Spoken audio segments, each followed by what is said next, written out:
Ни одно государство в мире не обходится без подобной структуры. Сегодня мы будем рисовать защитников Родины, ваших защитников. Рисовать супергероев, да?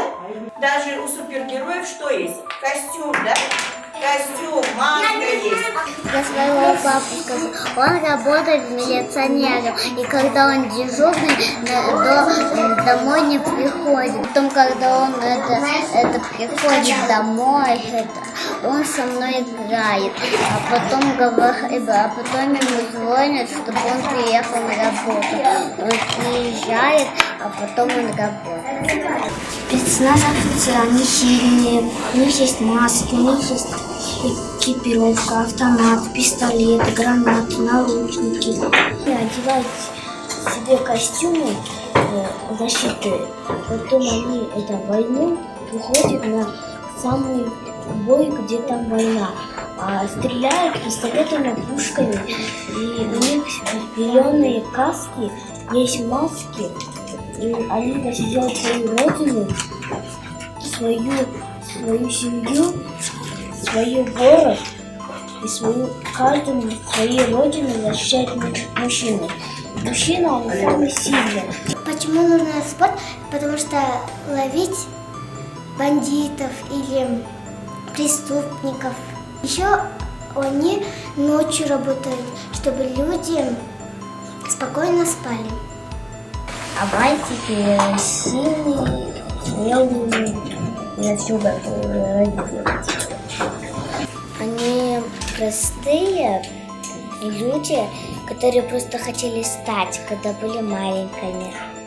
И они могут тренироваться и стать. Когда у них ранено, они не плачут. Что они большие супергерои. Поступая на службу в органы внутренних дел, принимаю присягу и торжественно клянусь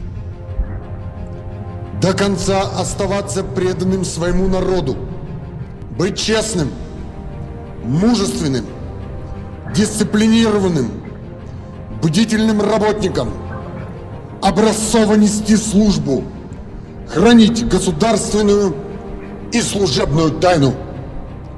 Я клянусь добросовестно и беспрекословно выполнять все возложенные на меня обязанности, требования уставов и приказов, не щадить своих сил, а в случае необходимости и самой жизни. Если же я нарушу эту мою торжественную присягу, то пусть меня постигнет наказание по всей строгости закона. Ты знаешь, так хочется жить, наслаждаться восходом багряным,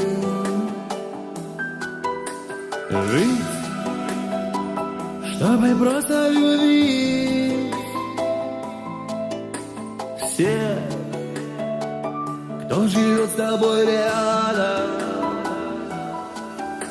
Ты знаешь, так хочется жить, просыпаться с тобой на рассвете, взять и кофе сварить, пока еще спят все на свете.